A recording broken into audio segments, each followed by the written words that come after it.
Siamo live. We are live with Johnny Rea and our not so well Riccardo Guglielmetti. Comparing to Johnny, it's very ugly, but we cannot do anything about this. Johnny, thanks for coming and to listen to the question of our readers of gp1.com. I just would like to do some question, and then we will translate all your answer on gp1.com. Matteo Aglio is taking care of this job. So, first question is from me, and then I'll give the words to Riccardo. I'm not following many superbike races, but I'm on the business from many time, and you remind to me in some sense Mick Doohan, because you are singing an era of dominating world superbike, maybe much more than Troy Bayliss or Carl Fogarty or other heroes of world superbike. Is there a secret because you are always faster than your teammates? There's no secret, just hard work and motivation. When, for example, when I've won a championship, I've never been okay. I've been happy, but not filled up inside. You know, I always want to do better, and every off season I've gone away and enjoyed the success of the year previous, but also worked much harder for the year coming, because every year it gets tougher. You know, riders are always improving, manufacturers are improving, so yeah, big motivation and just working hard. Another things that people sometimes ask to me, if what do you think is Kawasaki that has something more than other bikes, or is your team that is more able to set up the bike properly, or is the team rider combination? Because at this moment, but not this moment, from many years, you seem unbeatable. Well, I think in racing, it's a package, you know, complete package from machine, engine, electronics, suspension, and also team people, the humans, because still in our sport, humans make a huge difference. And from that point of view, I mean, they have to be very clever, understanding, but also good people, good atmosphere. And I think as well, my wife at home, the kids, they create a really nice environment for me to work at home as well. And total package is thing, and I don't think you can say it's me, it's the bike, it's this, it's that. Everything together makes you know, a small percentage, and at the end, I feel the package we have right now is 100% sure the best one. Riccardo? So, Johnny, yeah, I spoke 2 weeks ago with Perriba, or 3 weeks ago in Arago, and he told me that the secret is the team and also Johnny, because I think that now you are in the perfect situation. You are a strong team, but also the best, maybe the best bike on the track. Yeah, I think it's everything together. Right now, the Kawasaki, we have the strongest point I think we have is in the braking area. The stability of our chassis, electronics is also very strong, but it's not the best in every area. But I think when you put everything together, we still have the best package. Then from human side, inside the box, the KRT is unbelievable. You know, I can't explain to you the level the team operate is 100% in the same way as a MotoGP team, the best MotoGP teams, in my opinion. And I'm really proud and blessed to be part of this team. Johnny, of all the superbike riders you have met during your racing career, which was the most dangerous opponent, not only today, but also from the past in the period in which you were riding the Honda? And after this answer to this question, what do you think about the actual Honda? So, can you clarify what you mean by dangerous? Dangerous, I mean the most difficult to beat. Okay. Good question. I've never really thought about the most difficult guy to beat. You know, when I was with Honda, everybody was difficult to beat. Um, but there was no one guy that was really strong week in, week out. Maybe the most difficult was the combination of Bautista and Ducati in 2019.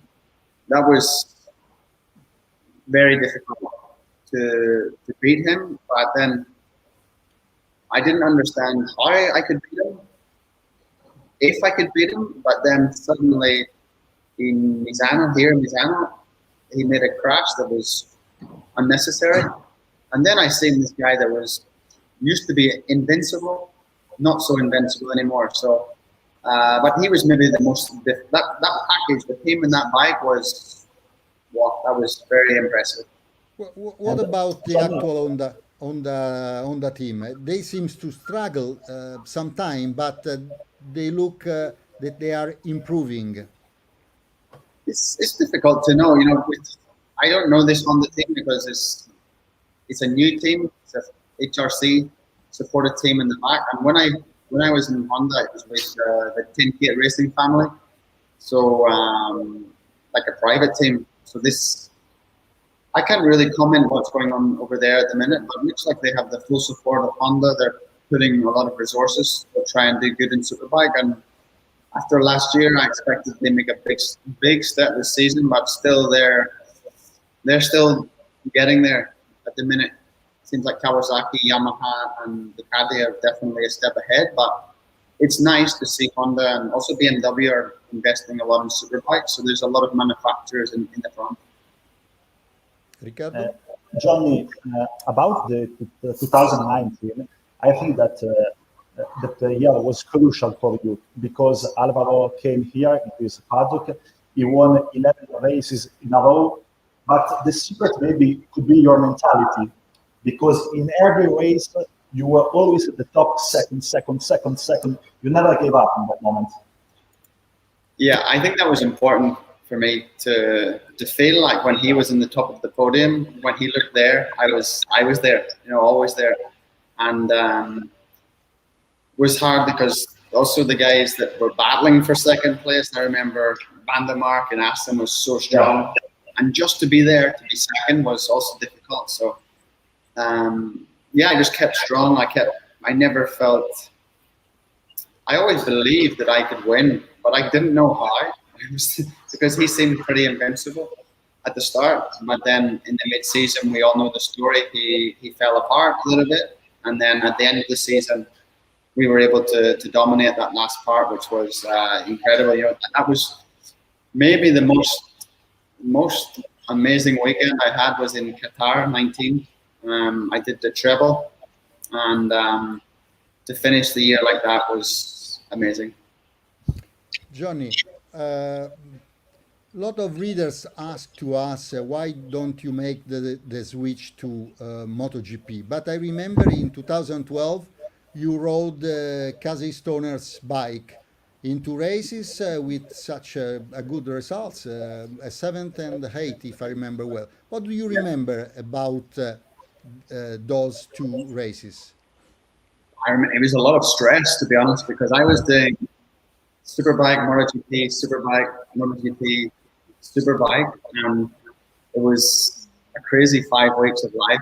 But I really enjoyed it. I enjoyed working with the crew there, a nice crew, and they taught me a lot in a short space of time.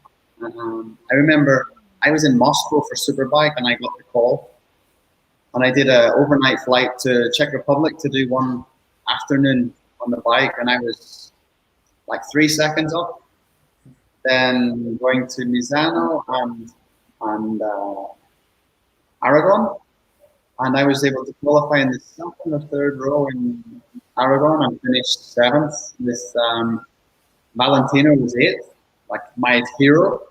I remember it was my crew chief, my data mechanic was the crew chief of Colchester, Giulio Nava, and he told me the night before the race, he said, hey, I was talking to Valentino's crew, and he said that his idea would be that I will be racing for 7, 8 with with him and Nicky and another guy. I thought, wow, this is incredible. So nice memories. I remember a lot of fun traveling. My wife did it with me, and we had a lot of fun. Met some cool people, but unfortunately, the door never opened for an opportunity there. And then that meant the Honda door was closing quite fast, and that led me to Kawasaki, to this amazing family here, and we've been writing history ever since.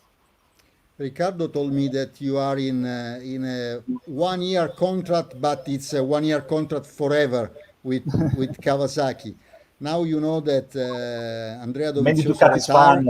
retired. Andrea Dovizioso retired, but there are some plays free, like for example Aprilia in MotoGP, because you won 6 titles, and I hope you also gained the seventh this year.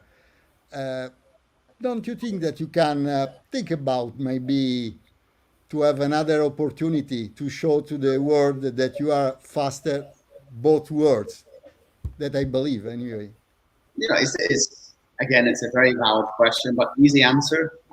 In the past, I've never had, I mean, zero opportunity to go on MotoGP, and I don't know if this is because the mentality of MotoGP superbike riders or whatever, but literally, I had some communication with some teams, like small little talking, like in the beginning stages, but in the end, never one contract to have. So for me, it's unfortunate, because of course I would love to be there to understand really what's my level. Can I be competitive?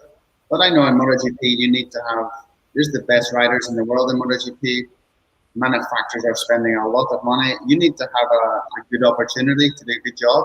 And I've been on the other side of the fence where I haven't had the best machine, you know, the best manufacturer, the best team. And being in Kawasaki, I understand how important that is to be competitive. So I have that in Superbike, and you know, I always say never, but at 34 years old, I can't see that opportunity happening. So it's how it is. But I'm more than happy here in Superbike. It's a great championship, and I can be competitive, so it's very easy to keep the motivation. Ricardo. Johnny, you made the history in this paddock. I think that you are a legend. How much is difficult to be Johnny Rea? I don't think it's difficult. I think it's quite easy, because I feel like a normal guy. And I don't. My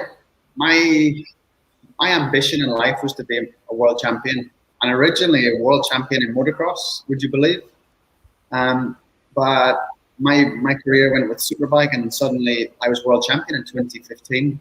So almost everything after that was a bonus. I don't have that pressure or chip on my shoulder that I need to make it happen, or everything's right now is fun. I'm in a good way, great team, and enjoying life. You know, it doesn't feel stressful. I don't feel the pressure anymore. And you know, maybe when we face some big difficulties or tough moments, that'll come. But right now, it's a cool place to be.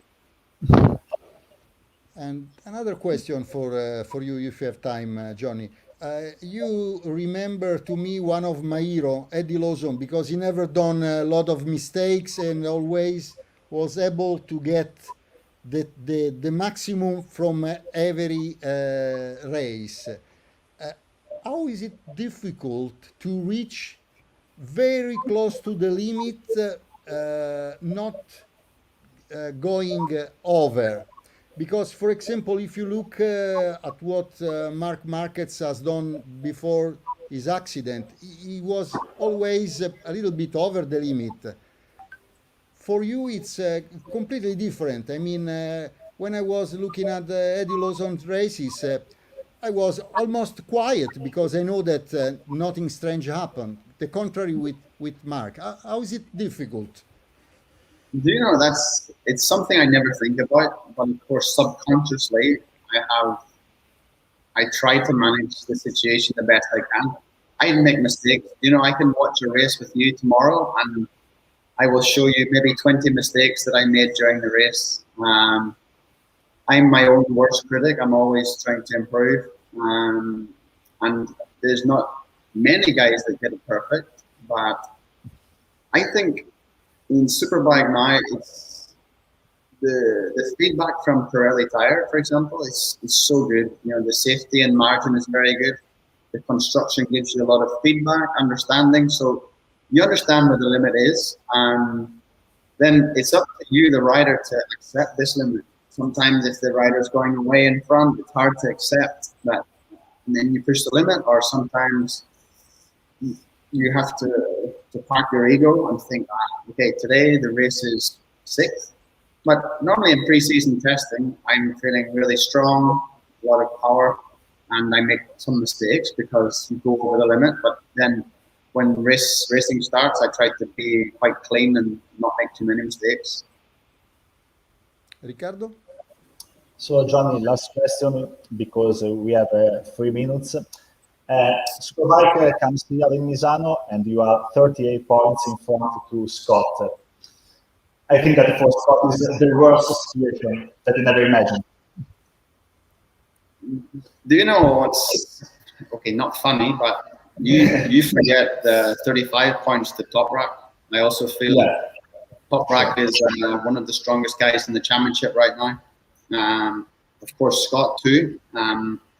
But you know, race season, like I say, is so many different battles, and you know, this weekend can be for another one, Scott or Top Rack or Honda or my teammate. You know, you never know. It's racing and Superbike right now. Last year we had 7 different race winners, so this year we just have to be there. But of course the gap's nice. The target's always to improve this gap, to keep increasing the gap, and then try to get closer to the big goal at the end of the season. But right now the points are not irrelevant. It's nicer to be 35 in front than 35 behind, but it's not time to think about the championship. Johnny, thank you very much. And the very last question. I saw that today you ride your bicycle up to Tavullia. Yeah. Have you any suggestion for Valentino? Because years ago he told me that he would like to retire as a world champion, and he cannot do this, but probably you will have this possibility. Have you never think about retirement, and what can you suggest to Valentino to do in the next future? My best, I mean, I'm not qualified to give Valentino suggestions, but it's just to enjoy every day. You know, he's in an amazing position to race a motorcycle as his job, and to keep enjoying and see what happens. I mean, he's the guy in charge of his destiny, and what he's done in the sport is incredible. Certainly one of the greatest of all time in my eyes. About me in retirement, one time my brain's like, in English we have this saying, a wasp in a jam jar, you know, like the jam, Marmelata. Is like a fly, you know. My brain's like this. Yes. And one day I want to open a coffee shop, then I want to have a riding school, then I want to go traveling. I have no idea. If I'm really stuck, maybe I can call GP1 and you can give me a job. Thank you. Paolo, you don't know, but yesterday I met Johnny in the paddock, and he invited me in Tavullia with him. But I said, thanks, Johnny, but I don't have your race pace with the bicycle, and it's better that I stay in the press room. In the past, I can run with you because I has been a former marathon runner when I was younger, but with a bicycle, never.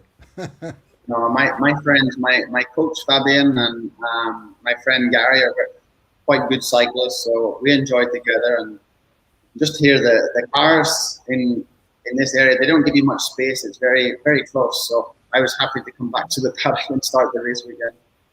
You can go with Cal Crutchlow. He told me Yeah, that many years ago when we lived on the Isle of Man, I rode with Cal, and he's an animal on a bicycle. So better on a Thursday before a race weekend. I have a nice gelato ride to Tavulia, a coffee in Rossi's Cafe, and back to the beach. We had a piadina at the beach, so I feel in a good way with Misano already. Thank you, Johnny. If Riccardo hasn't Thank had any other question. Perfect. Thank you so much, Johnny, and thanks also to Eva Blankets, the press officer of Kawasaki, for this opportunity. Thank you. Thank you, Johnny. Thanks so much.